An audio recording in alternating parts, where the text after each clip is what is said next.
حاجی مل جائیں گے، روزے دار بھی مل جائیں گے، نمازی بھی مل جائیں گے، ہاں تسبیح پڑھنے والے بھی مل جائیں گے، خیرات کرنے والے بھی مل جائیں گے، لیکن آج یہ حسن سلوک امت میں ختم ہوتا چلا جا رہا، آج یہ حسن سلوک ختم ہوتا چلا جا رہا۔ تو حسن سلوک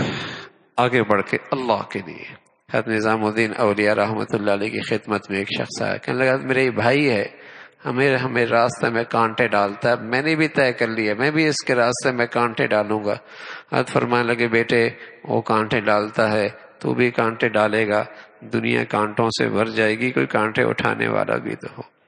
سل من قطع کا، جو توڑے تم اس سے جوڑو، جو توڑے تم اس سے جوڑو، جو تمہارا حق ادا نہ کرے تم اس کا بھی حق ادا کرو، جو تمہارا حق تلفی کرے تم اس کے ساتھ بھی حسن سلوک کرو، تم جو زیادتی کرے تم اسے بھی معاف کر دو۔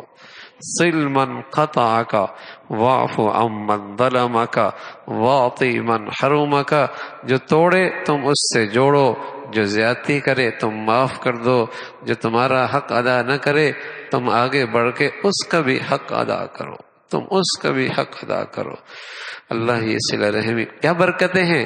اللہ اس دنیا میں اس کی کیا برکتیں، آخرت تو اپنی جگہ، اللہ اس دنیا میں، اللہ اس دنیا میں، اللہ کے نبی بتا رہے اللہ اس دنیا میں اس کا رزق فراخ کر دیں گے، اس کا رزق کشادہ کر دیں گے، اللہ اس کی عمر میں برکت، عمر درازی عطا فرما دیں گے، اس دنیا میں اللہ یہ انعامات عطا فرمائیں۔ اللہ رب العزت یہ خوبیاں ہم سب کو نصیب فرما دے۔